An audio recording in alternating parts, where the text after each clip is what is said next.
ସେଫାଳି ପ୍ରତି କୁନ୍ତଳା କୁମାରୀ ସାବତଙ୍କର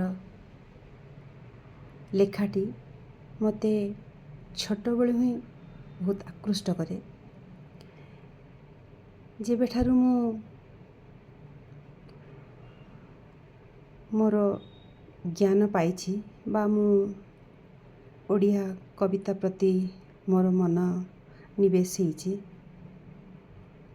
ସେବେଠାରୁ ମୋତେ ତାଙ୍କର ଏ ଲେଖା ବହୁତ ଭଲ ଲାଗେ। ସେଫାଳି ପ୍ରତିର ଦୁଇପଦ ମୁଁ ତାଙ୍କର ଲେଖାରୁ ଶୁଣାଉଛି, ତାପରେ ମୁଁ ମୋର ଗୋଟେ କବିତା ଲେଖିଛି। ମୋତେ ତ ସେମିତି କିଛି ଭଲ ଲେଖା ଆସେନି, ତଥାପି ଲେଖିବା ପାଇଁ ଚେଷ୍ଟା କରିଛି, ସେଇଟା ଆପଣମାନଙ୍କୁ ଶୁଣେଇବି। କିନ୍ତୁ ପ୍ରଥମେ କୁନ୍ତଳା କୁମାରୀ ସାବତଙ୍କର ଲେଖାଟି ମୁଁ ପଢ଼ୁଛି। ସେଫାଳି କେଉଁ ଦୂର ତରୁବରେ ଫୁଟିଅଛୁ ଗଗନେ, ଭୁରୁ ଭୁରୁ ଗନ୍ଧତର ଭାସି ଆସି ପବନେ,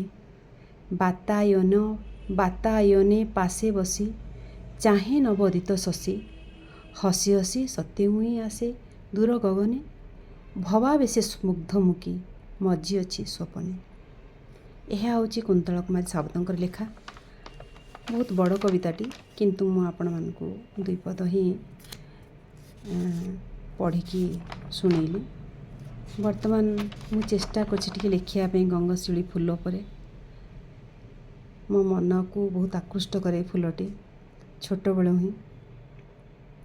ସଞ୍ଜ ବେଳେ ଫୁଟି ତୁହି ସକାଳରେ ଝରୁ ରେ ଗଙ୍ଗଶିଉଳି, ନମନୀୟ କମନୀୟ ଗୁଣ ତୋଠାରେ ଯେ ଭରା, ଠାକୁରଙ୍କ ଉଦ୍ଦେଶ୍ୟରେ ମଥା ନଇଁ ଝରି ପଡ଼ୁ ସାରା, ସୁନ୍ଦରତା ସହ ତୁଜେ ମହକୁ ଜଗତେ, ମନ ପ୍ରାଣ ପୁଲକିତ ତୋଠାରୁ ସୁଗନ୍ଧେ, ନଇବା ସହିବା